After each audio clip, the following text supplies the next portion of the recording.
My dead grandma is telling me to run away right now. In the middle of the night during our stay at my in-laws' house, my 4-year-old daughter, Rachel, suddenly sat up and shouted, "What do you mean?" She grabbed my hand as I stood there confused, trying to lead me outside. And when she shared what she had heard, I was left speechless. Rachel had always had a strange ability, and since I believed in it, I was shaking with fear. I never imagined that person would go that far. Never in my life had I been so afraid of another human being. I met Miles, who's 4 years younger than me, when we were 34. We got married a year later. We built our home about a 10-minute drive from his parents' place and began our newlywed life. Kate, let's be happy together from now on. Miles was incredibly kind, and his parents, who had raised him, were very gentle as well, welcoming me warmly. Miles worked hard every day, preparing to take over his father's company. To support him, I quit my full-time job and started working part-time, which allowed me more flexibility. So you're going part-time now? Just looking for an easy life, leaning on Miles, aren't you? The person who said this with a sarcastic laugh. She hadn't thought highly of me since the day I got married. That person was Miles' sister, Julie. Julie and I are the same age, but she's enjoying her single life and living alone. She looks like a driven career woman. I thought her lifestyle was impressive, even admirable, and sometimes I wondered if I might have turned out like her if I kept working full-time. Miles, I want some ice cream, so go get some. You can keep the change for yourself. Again? All right, I'll go. When we gathered at his parents' house, I often overheard these kinds of conversations. Julie seemed to have doted on Miles since they were kids, and he would still do whatever she asked. Even in his mid-30s, he rarely disagreed with her. But as an only child myself, I couldn't help but feel a little envious. I wish I could be closer with Julie, too.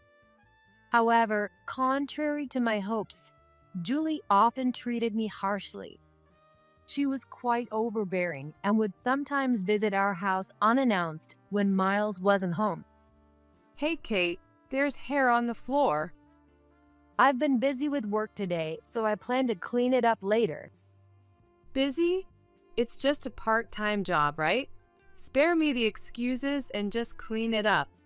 Poor Miles has to live in such a dirty place. With a sigh, Julie spat out those words, and I felt compelled to comply. As I cleaned, she moved on to the kitchen, helping herself to the dish I was halfway through preparing and tasting it without asking. No, it's so bland. How do you even make something this awful? It's not finished yet. Why would he marry a woman like this? She never listened to me, always bringing up Miles in the conversation, leaving me unable to respond. Besides, I wasn't particularly skilled at housework, so part of me thought her criticism wasn't entirely unfair. But there were things I just couldn't tolerate. Is this all you have? Just these childish clothes? And wow, your underwear is so plain.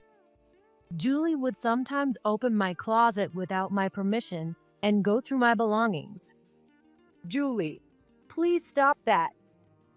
No matter how much I pleaded, Julie would remain nonchalant, sometimes even looking like she enjoyed watching me squirm. Julie keeps checking my closet, even though I've told her to stop. Can you talk to her for me? I pleaded with Miles as soon as he got home. Really? Maybe she's just curious about what kind of person my wife is. His response was completely off the mark, and he never took any action, which left me feeling disappointed. As a result, Julie's inappropriate behavior continued. A year after our marriage, When Rachel was born, Julie's behavior escalated even further. She got irritated when Rachel fussed, glaring at me sharply. She cries so much because you're a terrible mother, and you had a girl.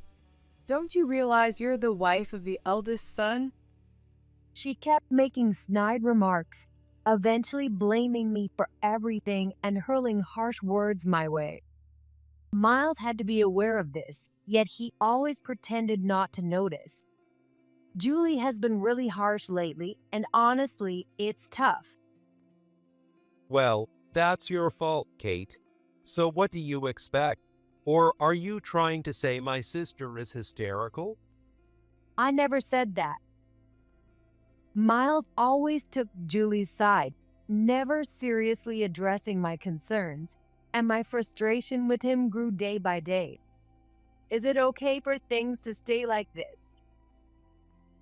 I even thought about divorce, but having grown up with separated parents, I knew how lonely that could be, and I didn't want Rachel to experience the same.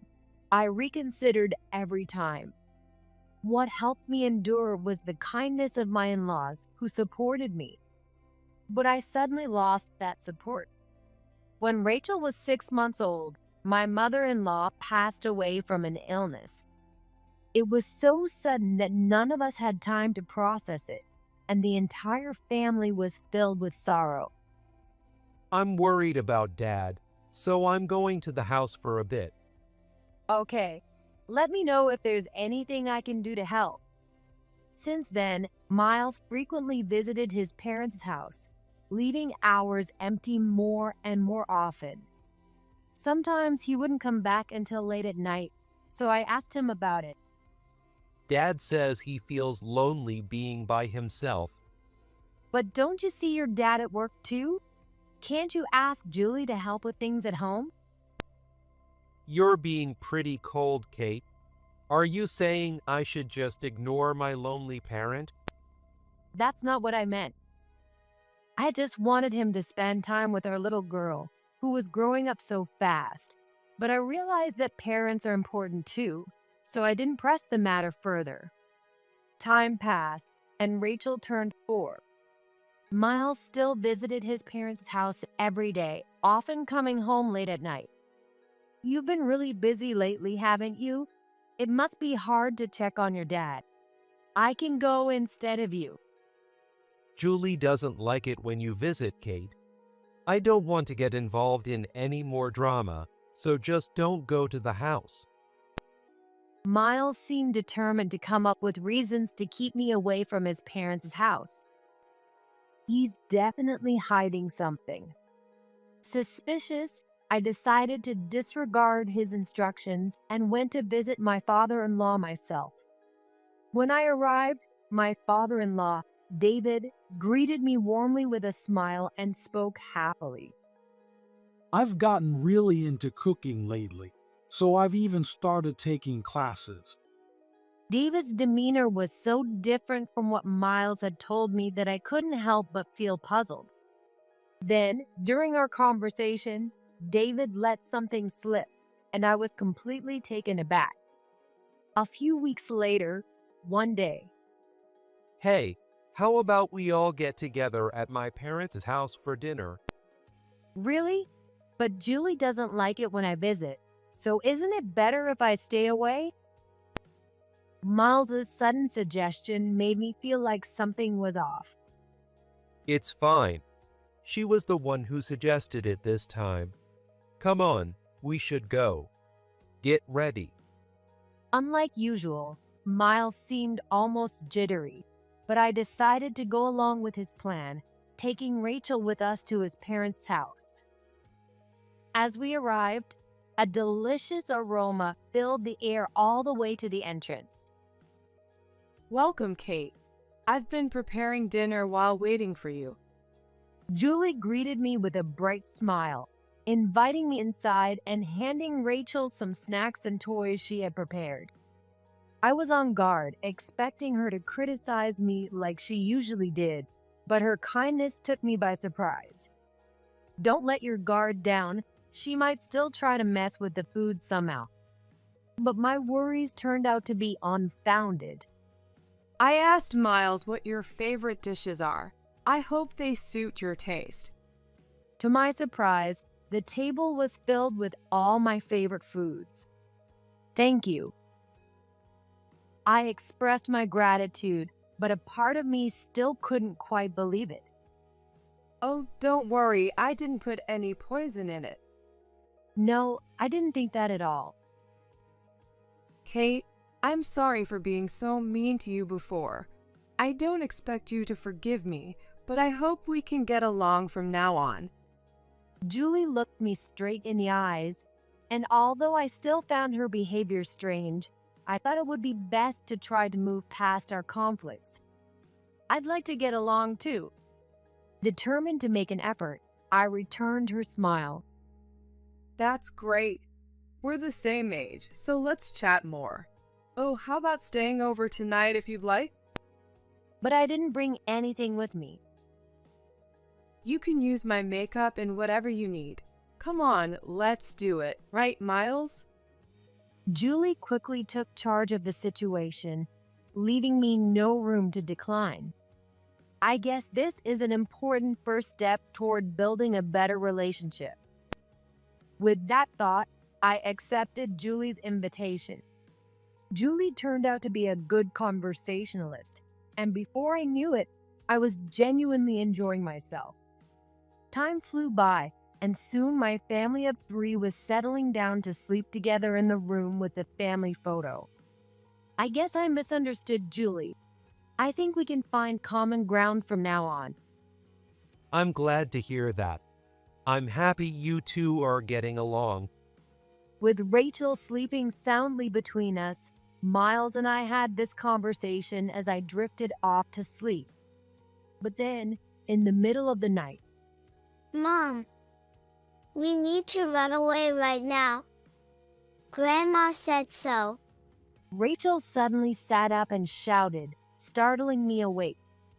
What do you mean? Still groggy, I tried to understand what she was saying. My mother-in-law had passed away when Rachel was about 6 months old, so she shouldn't remember her. I thought she might be dreaming, but Rachel's eyes were wide open, filled with fear. If we don't leave, we'll be killed. Rachel tugged on my hand, urging me to leave the room. Hurry up. I turned to tell Miles about what Rachel had said, but he was nowhere to be found. Where has he gone at this hour? But there was no time to dwell on it. I chose to trust Rachel's words and decided we needed to get out. Rachel had always had a mysterious kind of ability. She had accurately predicted the genders of all my friends' unborn babies and even warned me when Miles was going to get hurt. That time, Miles fell down the stairs, but fortunately, his injury was just a mild sprain. Ever since then, both Miles and Julie found Rachel's abilities unsettling. I understood why they might feel that way, so I promised Rachel we'd keep her ability our little secret. Grandpa needs to come with us, too. Rachel stopped in front of David's room and rushed inside, shaking him awake with her small hands. Grandpa, wake up. Hurry. Please, just come with us. I'll explain everything later. Startled by our urgent voices, David woke up, but he seemed too confused to move right away. Grandma said so. Hearing those words from Rachel, he finally agreed to come outside with us. When we reached the front door, we noticed that both Miles's and Julie's shoes were missing. Even more unsettling, their cars were gone from the driveway. Could it be that what Rachel said has something to do with them? We decided to walk back to my house. It was about a 10-minute drive, but on foot, it would take over an hour, even for an adult. I called my mom, asking her to come pick us up. When we arrived at my house in my mom's car, I saw the lights on inside, and both Miles's and Julie's cars were parked outside. Mom, can we stay at your place tonight? Worried that going into the house could be dangerous, we decided to take refuge at my mom's place. My mind was racing, and I found myself wide awake through the night. When morning came, I couldn't shake the need to understand what Rachel's words meant, so I borrowed my mom's car and drove back to Miles's parents' house alone.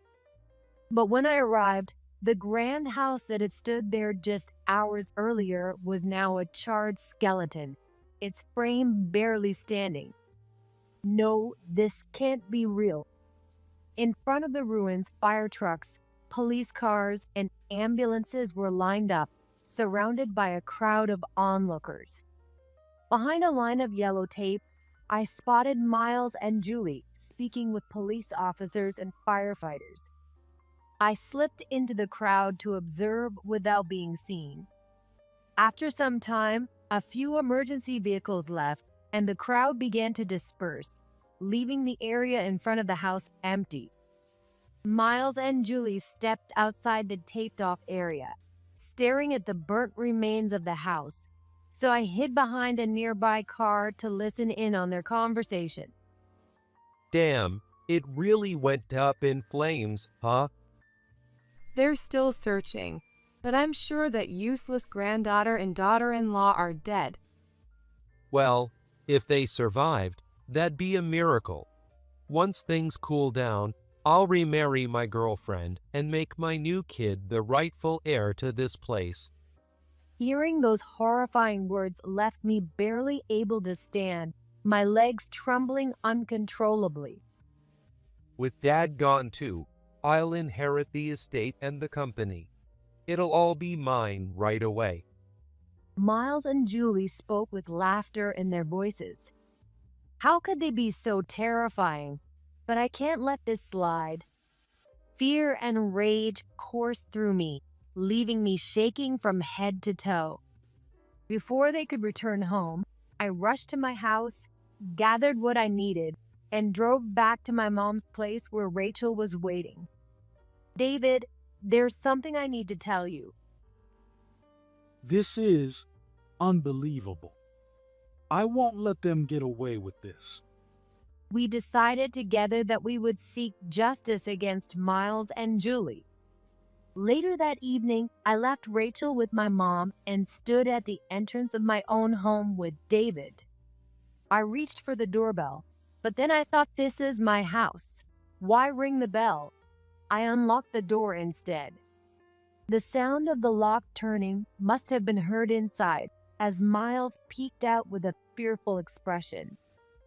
What? He turned pale, rushed back into the house, and returned with Julie by his side. Why are you here? Julie, looking pale, muttered under her breath. But when she noticed our gazes, she snapped to attention and threw herself into David's arms dramatically. I'm so glad you're alive. We couldn't find you, and they told us they hadn't found anyone in the ashes yet. I was so worried.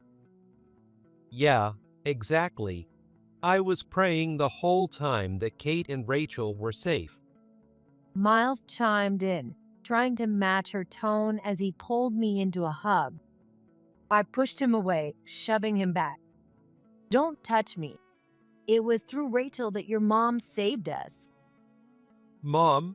She's been gone for over 4 years now, remember? Yeah. What kind of nonsense are you spouting? Don't tell me you're going to bring up that kid's weird powers again. It's seriously creepy. Both of them scowled and scoffed, dismissing what Rachel had said. Fine, whatever. For now, just let us inside.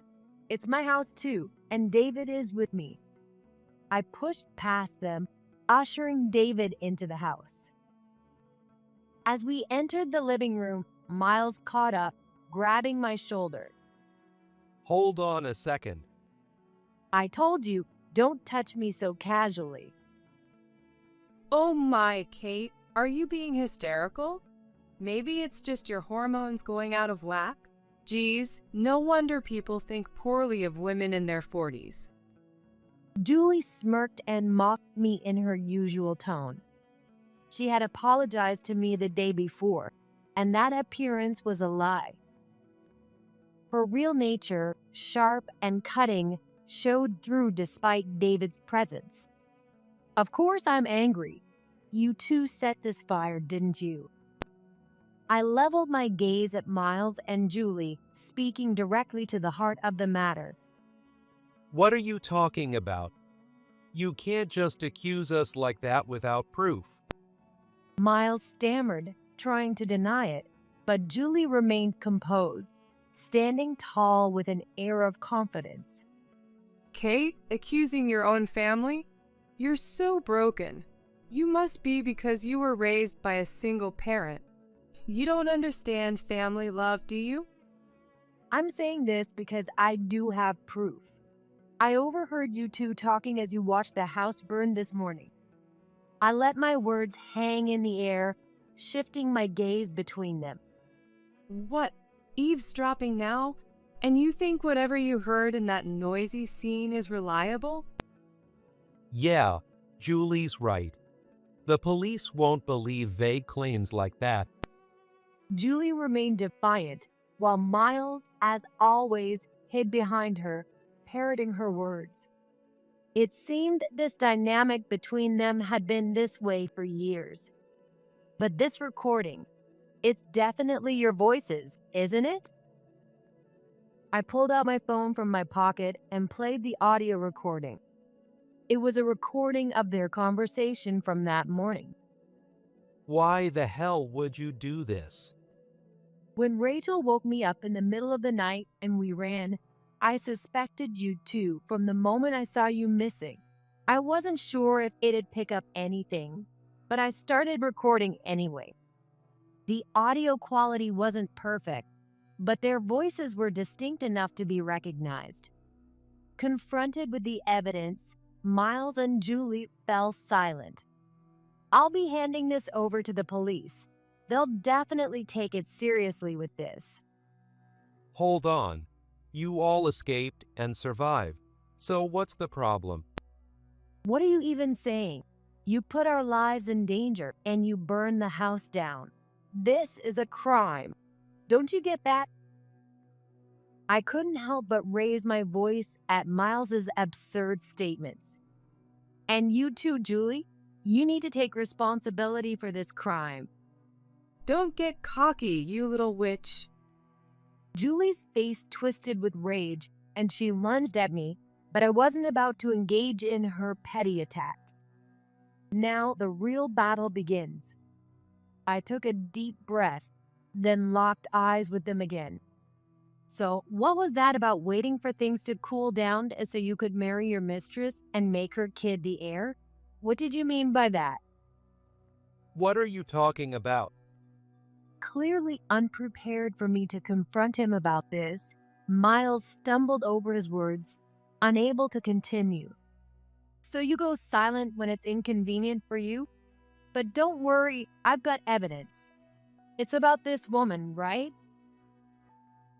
As I spoke, I pulled a photo out of my bag and thrust it toward them. How did you find out all of this? Julie, what should we do?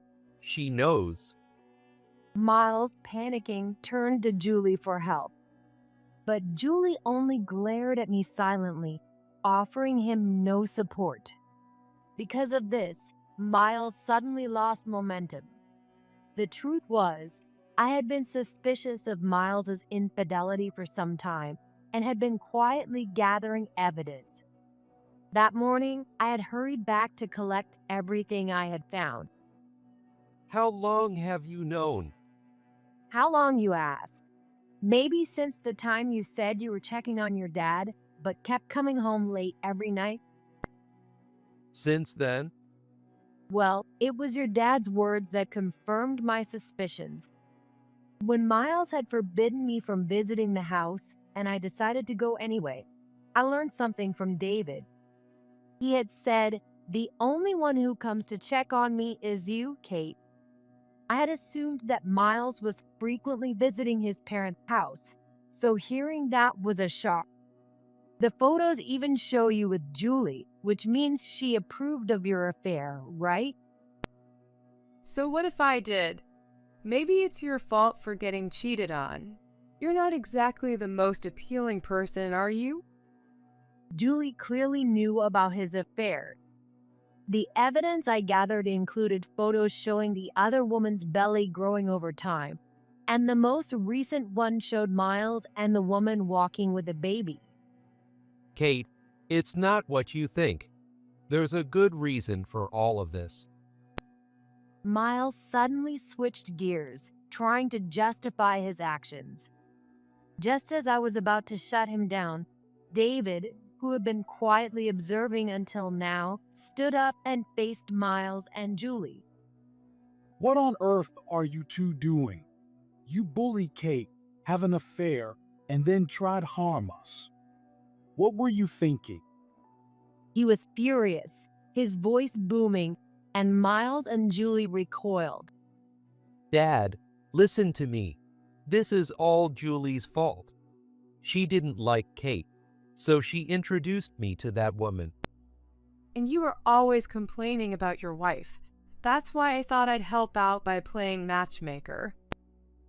I never asked you to do that. And you were the one who kept saying that Rachel, being a girl, couldn't be the heir. Well, it's true, isn't it? Dad, you think the same, don't you? But this other woman's child is a boy, so everything's fine now. The family is secure. Miles and Julie bickered, each trying to blame the other, turning their argument into a pointless back and forth. And from their heated exchange, I finally understood why Julie had always hated me. She couldn't stand the fact that, despite being the same age, I was married with a child, while she had been rejected time and again and remained single. Her jealousy of my happiness drove her to bully me, trying to push me toward divorce. She had used her compliant brother to ensure the other woman had a son. This is insane. It's beyond cruel. My anger toward Julie's scheming surged again, and my fists trembled with barely contained rage. Enough, both of you. David's shout brought a hush over them, reducing them to cowed silence, like children scolded by their father. Kate, I'm truly sorry. It's my fault for raising such fools. No, you don't have to apologize. They're the ones at fault here. I turned a sincere smile to David. Then I turned sharply toward Miles, glaring at him. I want a divorce. I handed him a divorce form, already signed on my end. Well, that makes things easier, doesn't it? Now you can officially make your mistress's child the heir. Before Miles could take the form, Julie snatched it from my hands, practically dancing with glee. Yeah, that's right. Now everything's settled, I guess. Miles, matching Julie's tone, shot back with a smug expression. The heir? Don't be ridiculous. As long as I'm alive, I won't let you two have your way. Dad, what are you talking about? This is a good thing, isn't it? Julie, I'm cutting ties with you. You're no longer my daughter. Don't contact me ever again. And you too, Miles. You're fired from the company. David declared this to both of them, his voice filled with finality. Wait, you can do this. Without me, the company is doomed. Are you really going to throw it all away? Yeah, Dad. If you cut ties with us, you'll end up all alone. And what are you going to do about the inheritance? In the end, their only concern was about money. Hearing this, David's expression grew momentarily sorrowful. You two are no longer my family. The company and the inheritance, none of it concerns you anymore. What? Julie erupted in anger, while Miles grew increasingly desperate. Dad, please reconsider. Miles clung to his father's shoulders, shaking him in desperation. The heir I've chosen is the one who saved our lives, Rachel. With those words, David let out a deep sigh. Wait, Rachel is my child, so that means I'll get a share of the inheritance too, right? Miles smiled slyly as he directed this outrageous question at me. I couldn't believe he would say something like that in this situation. Rachel says she doesn't want to see you anymore. She's been through a lot with everything that happened, and she hardly has any memories of you as her father. I'm her dad. You can't take that away from me. This is the result of you doing nothing for 4 years. After the divorce, I will respect my daughter's wishes and won't allow any visitation. No, I don't want a divorce. Please, Kate. Miles broke down, wailing loudly as he clung to me. Kate, I'm sorry for everything. Please convince Dad to change his mind. Even Julie, now desperate, begged me to intervene on their behalf. I know you're focused on the divorce and cutting ties right now, but don't forget, you two are going to the police over the fire. You understand that, right? Please, don't tell the police. I'll be a good husband, a better father. I won't let Julie control me anymore. Just let us be a family again. Please just spare me the police. What will happen to the career I've worked so hard to build? Even now, they only seem to care about themselves, saying whatever they could to get their way. Don't be ridiculous. You need to take responsibility and atone for what you've done. I rejected them firmly, leaving no room for argument. With that, Miles and Julie muttered "no way" and collapsed to their knees in defeat. After that, I took them to the police and submitted the audio recording as evidence.